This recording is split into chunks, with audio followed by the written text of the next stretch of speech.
Hi, it's me NEET commander.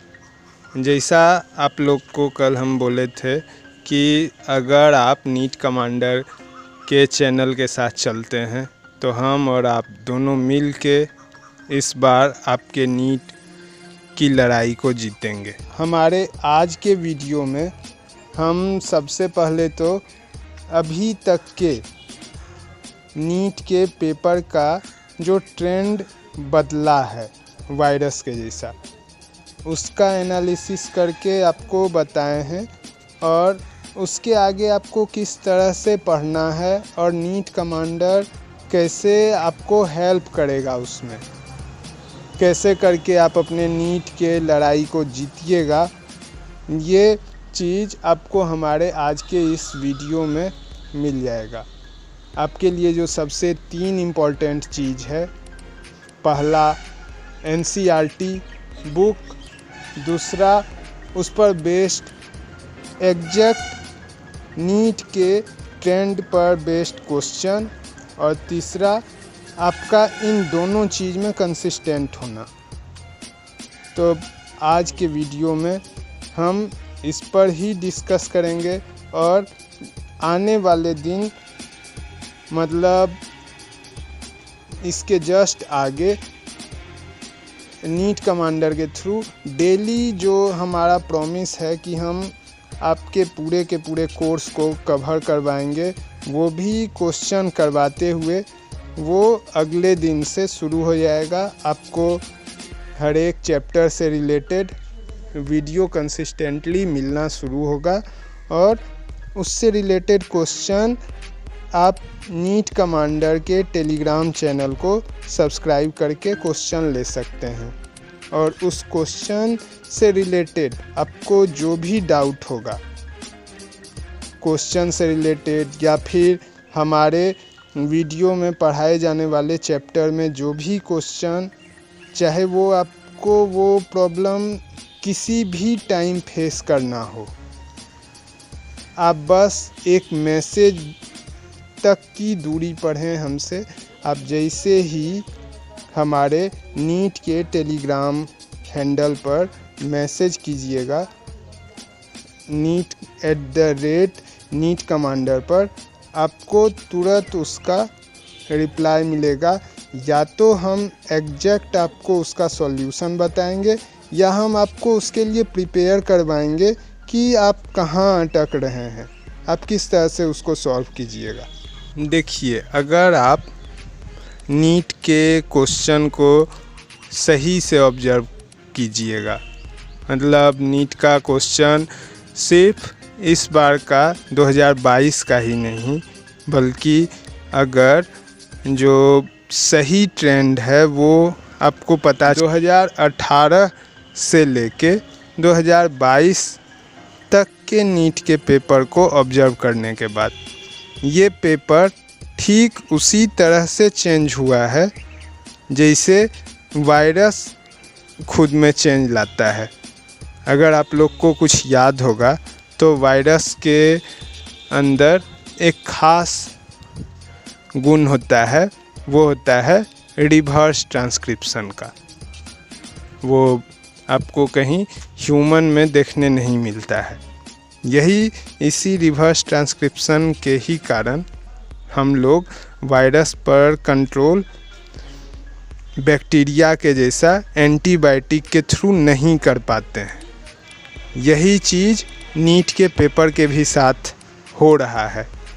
NEET का paper 2018 के आसपास अगर आप देखिएगा तो उसका कुछ अलग लेवल था।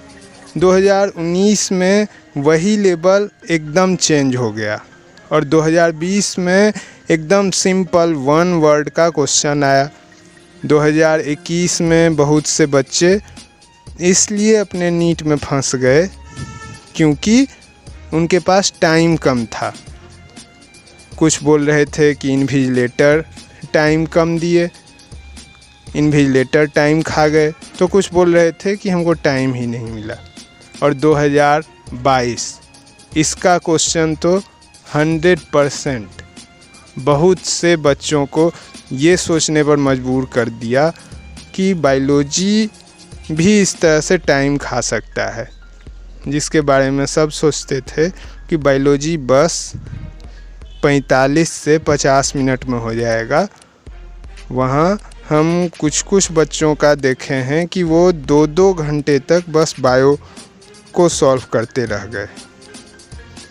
तो इसका सीधा मतलब है कि अब नीट वो नहीं रहा जो आप सोचते हैं कि आपको एनसीईआरटी याद कर लेना है और बस क्वेश्चन टिक करते चलना है।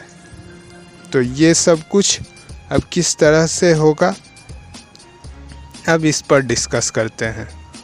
तो जो सबसे फर्स्ट चीज़ है वो है कि एनसीईआरटी आपको अपने दिमाग के बदले अपने दिल में बसाना होगा। मतलब एनसीईआरटी का लाइन आपके लिए उतना ही ज़रूरी है जितना कि आपको कोई गाने का लाइन। ये सब आप जिस तरह से बाय हार्ट कर लेते हो, ठीक उसी तरह से एनसीईआरटी आपका हो जाना चाहिए। और ये चीज़ करवाने में हम आपकी मदद करेंगे। आप डेली एक वीडियो हर एक सब्जेक्ट से हमारे चैनल पर पाओगे। अगर आप सब्सक्राइब करते हैं तो डेली आपको यहाँ पर एक वीडियो मिलेगा जो कि 100% आपको एनसीईआरटी को अपने भीतर तक उतारने में मदद करेगा। और उसके बाद फिर जो दूसरा सबसे इम्पोर्टेंट चीज़ है वो ये है कि आपको क्वेश्चन तो लगाना है, लेकिन वो क्वेश्चन बस इस टाइप का नहीं होना चाहिए कि वो 1 वर्ड का हो या बहुत ही ज़्यादा असर्शन रीजन टाइप का बहुत लेंदी हो, बल्कि आपको ऐसा क्वेश्चन लगाना है जो कि आपको 100% टाइम मैनेज करने सिखा सके। अगर आप बहुत ध्यान से देखिएगा 2022 का क्वेश्चन, तो इसमें जो क्वेश्चन था वो क्वेश्चन लेंदी था, लेकिन ठीक वहीं पर स्टूडेंट्स के लिए एक स्पेशल टाइप का ऑफर भी था। मतलब हर 2 से 3 लेंदी क्वेश्चन के बीच में कुछ इजी क्वेश्चन थे।